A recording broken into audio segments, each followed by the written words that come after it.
حزقن معالت نويحو عمتات بزيحو اتو زحقزون تسالاتشو نسوون وحيدو 4 عمت 5 عمت من المانجن كب أب عالم زلخ هزبي نحنا نريو يريخا نحنا نريو يريخا وفوق نرأي لنا حزبنا كابيدنا ينتقرنا وليدن كبيدن كنبراز لا دقنا يموت الله خفوق رخيبنا زي فتح رخيبنا صلاتون حجزنا زوهاب زلكمون حزبنا خيود الناس حجزنا طفيك يكونن ايردك كان يكونن جنچن يقولنا دويل كامر اي كبيد ስለዚህ ምን አخنገር በስመ አብ ወወልድ ወመንፈስ ቅዱስ አሐዱ አምላክ ብፁዕ አቡነ ናትናኤል ናይ ምዕራብ ሑመራ ሀገረ ስብከት ሊቀ ጳጳስ ናይ ቅዱስ ሲኖዶስ ኦርቶዶክስ ተዋሕዶ ቤተክርስቲያን ትግራይ አባል ዝኸበርኩም ሊቃውንተ ቤተክርስቲያን ዝኸበርኩም ዝተረኸብኩም ምእመናን ቦታት ከመውን ናይ ሚዲያ አካላት እግዚአብሔር አምላክና እንኳን ሰላም መራኸበና ሰላም አብይ እሞ እንኳን ሰላም መራኸበና ዝኸበርኩምን ዝኸበርከን ኩልኩም ኣብ ዓለም ኮንኩም ነዚ ሚዲያ እዚው እትከታተሉ ኩልኩም ዓበይቲ መንአሰይ መምህራን ካህናት ቦታት ኩልኩም ዓለም ኮንኩም ኣብ ውሽጢ ዓድን ኣብ ኢትዮጵያን ኣብ ዓለም ኩሉ ወፃእን ኮንኩም ትከታተሉ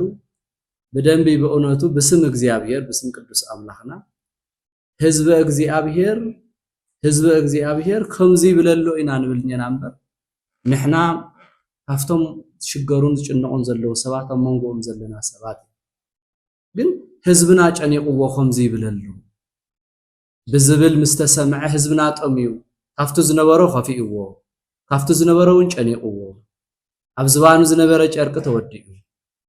ኣብ ኢዱ ዝነበረ ሁሉ ተወዲኡ ዝረድኦ ነበረ ህዝቡ ንባዕሉ ተጨናኒቁ ኣብ ትግራይ ዘሎ ተፈናቃሊ ሁሉ ሕዘብ ጭንቅ ኮይኑ ትማሊን እሽተይ ቁራሽ ኣይስእንን ነው ትማሊን እሽተይ ክዳን ኣይስእንን ነው ሕዚ ግን መዓልቲ ነዊሑ ዓመታት በዚሑ እቱ ዝሕግዝውን ተሰላችሁ ንሱውን ውሒድዎ እቱ ዝርዳእ ዘሎ ዝረድእ ዝነበረ ዝርዳእ ዘሎ ዝህብ ዝነበረ ንኽወሃብ ዝጽበ ዘሎ ሃፍታም ዝነበረ ድኻ ኮይኑ ዘሎ እቱ ናይ ስራሕ ዝኾነ ህዝቢ ናይ ምዕራብ ህዝቢ ሰሪሑ ዝነብር ሰሪሑ ንዓዲ ሰሪሑ ንተፈላለያ ዓድታት ዝሕግዝን ዝረድእን ዝነበረ ህዝቢ ጠሚ ምርኣይ ክንደይ ናይ ከቢድ ምዃኑ ዓለም ኩሉ ዝፈልጦን ዝርድኦን እዩ ስለዚህ እዚ ብምርዳእ ብፁዕ ኣቦና ኣቡነ ናትናኤል ካባና ንላዕሊ ተዘዋዊሮም ሕድሕድ ተፈናቃሊ ዘለዋ ቦታ ብምኻድ ምስ ህዝቦም እንዳነበዑ ምስ ህዝቦም እንዳተጨናነቁ ሓደ ግዜ ድማ ንባዕሎም ጥንክር ኢሎም ንህዝቦም ምስቶም ካህናት በየቦትኡ ዘለው እንዳጠናኸሩ መፅኦም ግን ነዊሑ ህዝብና ግን ነዊሑ በዚሑ ኩሉ ግዜ እግዚአብሔር ጽባሕ ፈቂዱልናስ ገዛኹም ክትኣትኡኹም ዝበልናዮ ሁሉ ጥራይ ተስፋ ኮይኑ ነዊሑ ግን ህዝብና ተስፋ ግን ይቆርጽ ሕዝውን ለማዓንቲ ጨኒቁና ናይ ልመና ቃል ንልምነለና ጽባሕ ግን እግዚአብሔር ድማ ገዛኹም እተውኽለልና ይኹ እግዚአብሔር ዝገብሮ ንእግዚአብሔር ኢና ነው ንሕና ንሪኦን ንሕና ንሰምዖን ንሕና ነስተውዕሎ ግን ጨኒቁ ህዝብና ክቡራትን ኣብ ዓለም ኩሉ ዘሎ እቲ ጭንቅ ዘይፈልጥ ህዝብ ዘካፍል ዝነበረ ጨኒቁ እቲ በየቦትኡ ዘሎ ዝህቡን ብሕልፈ ዓድት ኣብ ትግራይ ውሽጢ ዘሎ እቲ ዝበዝሕ ሁሉ ተኻፊሉ ዝበልዕ ነበረ ንባዕሉ ውሒዱ ፈልጥዎ ኢኹም ብተፈላለየ ሞራሉን ስኢኑ ስለዝኾነ ብተፈላለየ መንገዲ ሞራሉ ስኢኑ ስለዝኾነ ህዝብና ተብገዝኡ ዘለውን እቶም ተፈናቀሉ ህዝብና ግን ግልጽ ዝብሎም ስኢኑ ስለዚህ እንታይ ንግበር ተባሂሉ ምስ ናይ ወፃእ ዘሎ ቦታትና ይኹን ብፀቦና ውንናትና ኤል በምርዳ በምንግጋር ግን አቱም ሰባት ህዝብ እንዳሞተ ምርአይ ክሕማቅ ዝብል ስኢልካ ብድምፅን ብርሕቀትን በአካል በብዝርራ ብርሕቀት ያው ተጀመረ 10 ይኹን 5 ይኹን ዝተጀመረ ኣሎ ሓደ ንሓደ ንሰብ ንምርዳእ ሰብ ምዃን እኹል እዩ ሓደ ሰብ ድማ ንሓደ ሰብ ምርዳእ ታፍታ ዘላቶ በረከቱን ይረክብ እዩ ጽድቁን ይረክብ እዩ ህዝቡን የሻግር እዩ ህዝቢ ከም ህዝብን ካብ ምጥፋእ ወለዶ ከም ወለዶን ካብ ምጥፋኡ የሻግር እዩ ስለዚ ነዚ እንታይ ንግበር ብዝብል ፕሮጀክት ናይ ፕሮጀክት መንገዲ ቀሪጾም ኣብ ውሽጢ ዘለው ቦታትና ይኹን ኣብ ደገ ዘለው ቦታትና እውን ብዝበለጸ በዓል ኣቡነ ማርቆስ በዓል ኣቡነ ጨርሎስ በዓል ኣቡነ ኣትናቴዎስ ዘለው እዚ ሓሳባት እዚውን ጽቡቕ እዩ ብምባል ሕዚ ግን ያው ሓደ ሰብ ንሓደ ሰብ ንርዳ ዓቕሚ ዘለዎ ኣብዚሑ ዓቕሚ ዘይብሉ ግን ያው $50 ወላን ካብ አንታሕቱ እንትኹን እንድሕር ዘይብሉ ኮይኑ ካብ አንታሕቱ ሰብ እንካብ እንጀራ ሰንኪቱ ምብላዕ ንሽተይ ቅጫ ሰንኪቱ እንታብ ቅጫ ሰንኪቱ እንድሕር ንኢሳቶ ድማ ስቆፍልሕ ይሰቲ እንካሙ ኮቦርታ ምኽዳን ንሽተይ አንሰላ ተኸዲኑ ክሓድር እዚ ይጨኒቁና ምእመና እዚ ይጨኒቁና ህዝብ ዓለም እቲ ንፈትዎ ህዝብና እቲ ሙቕ ገዛ ዝነበሩ ህዝብና በበእሞ ክገልጹ መግለጽ ግን የብለ ተማሊ ጻዕዳን ቀይሕን ወርቂ ዝነበሩ ህዝቢ ተማሊ ረጉይድን ረቂቕን እንጀራ ሰንኪቱ ዝፈልጥ ዝበልዕ ህዝቢ 4 ዓመት 5 ዓመት ምልማን ግን ከቢድ እዩ ኣብ ዓለም ዘለኻ ህዝቢ ንሕና ንሪኦ የርኢኻ ንሕና ንሪኦ ኣየርኢኻ ክፉእ ንርኢ ኣለና ህዝብና ካብ ኢድና ይነጥቀናል ወሊደን ከቢደን ክነብራ ዝኽእላ ደቅና ይሞታ ኣለዋ ክፉእ ረኺብና ዘይፍታሕ ረኺብና ጸሎት እውን ሓግዙና ዝወሃብ ዘለኩም እውን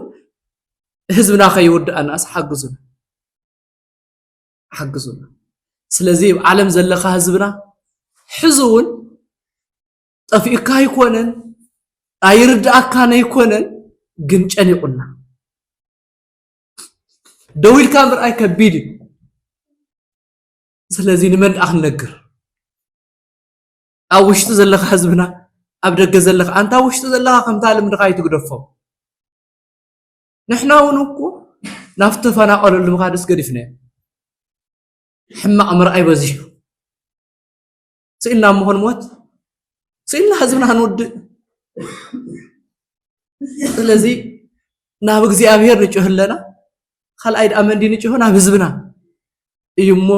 ብፅዋነ ቦታትን ኣብ ደገ ዘለኹም እውን እግዚኣብሔር ይሓግዝኩም ኣብ ጎንኩም ዘሎ ህዝቢ ኢትዮጵያዊ ይኹን ኤርትራዊ ይኹን ትግራዋይ ይኹን ንሕና ሰብ ምድሓን ኢና ንጥይቕ ዘለና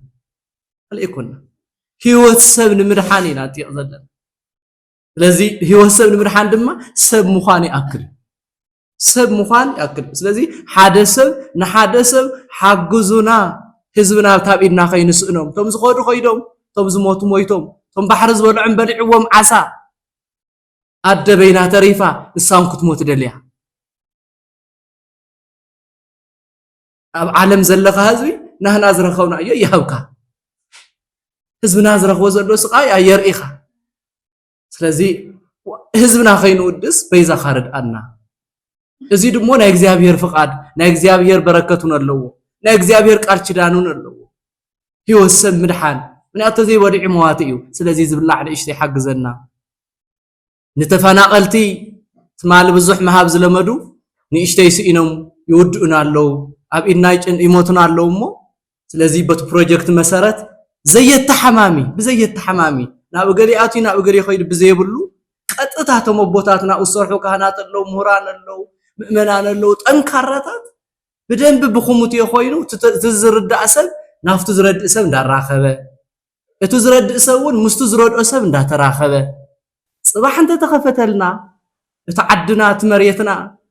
ተብኸፊቱስ ናብ መሬቱ ኸይዱ ሓሪሱ እንትበልዕ ንኽንርኢ እንታው ተመሊስና ነርና እሞ ተወዲኡ እንደሞይቱ እንታው ክንብል ንእሽተ የሻግሩና ኢና ንብል ዘለና እሞ እግዚአብሔር ኣምላኽና ይሓግዘና እግዚአብሔር መድኃኔ ዓለም ይርዳኣና ኣብ ዓለም ዘለኻ ህዝብና ሓደ ሰብ ንሓደ ሰብ ንምርዳእ ተዘጋጀወልና እግዚአብሔር ይመስገን ዝተረፈ ህዝብና ወሊዱ ኸቢዱ ክነብር ጽባሕ ድማ እግዚአብሔር ፈቒድዎ ዝምልከቶውን ልብ እንተሃቦ ዝምልከቶ ኣካል ዝመራሕ ኣካል ልብ ሂብዎ ህዝብና ጽባሕ እንተመለሰልና ምስ እግዚአብሔር ናብ ገዝኡ እንተእትወልና እሞ ከምቲ ዝበልኩኹም ጻዕዳን ቀይሕን ወርቂ ዝፈልጥ ረጉድን ረቂቕን እንጀራ ዝፈልጥ ጸባን ርጉኦን ዝፈልጥ በጊዕን ላሕምን ዝፈልጥ ብዕራይን መሕረሲ ቴክኖሎጂን ዝፈልጥ ህዝብና ሁሉ ዝፈልጥ ህዝብና እዩ ሁርሙይሉ ኣብ ገዛ ዘይኮነ ሳብ ፕላስቲክን ኣሪጉስ ኣብ ኣስፋልት ዝወድቕ ዘሎሞ ስለ እግዚአብሔር ብጸሎት ርድኡና ሓደ ሰብ ንሓደ ሰብ ሓግዙና ዝምልከቶ ኣካል ድማ ኣብ ዓለም ዘሎ ኩሉ ድፊኢት ክገብረልና እሞ ገገዝኡ ከኣተልና ህዝብና ኣብ ገዝኡ ኮይኑ ዝተረፈን ካብ ሞት ካብ ስደትስ ናብ ገዝኡ ከኣተልና መዓልቲ በዚሑ ወርሓት በዚሑ ዓመታት በዚሑ እሞ እግዚአብሔር ክሕፅለልና እውን ብጸሎት ሓግዙና ብጸቦና ኣቡነ ናትናኤል 2 ዓመት ከርተታ ዝብሉ ሓደ ዓመት ጵጵስና እንታ ዝኾን ጠቕላላ ናይ ህዝብና ዘሎ ግን 5 ዓመት ካብ 4 ዓመት ሓሊፉ ዝኸድ ዘሎሞ ስለ እግዚአብሔር ዘቦናውን ኣብቲ ሃገረ ስብከቶም ከይዶም ህዝቦም ክመርሑ ወንጌል ከምህሩ እዚ እኮ ዝሞተ ምንዛዝን ዝተጨናነቐ ምርግጋእ ደኣዮም እምበር ናብ ወንጌል ምምሃር እውን ይኣተው እንታይ ቦታ የብሎምን መዕረፊ የብሎምን ሎማዓንቲ ኣብቲ ሓደ ዲፒት ሪኦም ኣብቲ ሓደ ጽባሕ ሎማዓንቲ ሪኦም ኣብቲ ሓደ ትሪኦም ተመሽዎሞ ይሓድሩ እንተወጊሕዎም ኣብ ጽርግያ መኪና ይሓድሩ ኣረ ክፉእ እዩ ትግራይ ንኸይወኝ ህዝብ ክፉእ ይደቂ ስለዚህ እግዚአብሔር ይባርክኩም እስኻትኩም ናይ ዘኹም ሊቃውንተ ቤተ ክርስቲያን ኣጽርዕዎት ህዝብኩም ነምህሮይ ዘኻበልዎ እግዚአብሔር ጽባሕ ከዋሕና ይኽእል እዩ ሓደራ ሓደ ሰብ ንሓደ ሰብ ብስርዓት ብዘለዎን ብኹሙትየን ዝረድኡን ብዝፈልጦ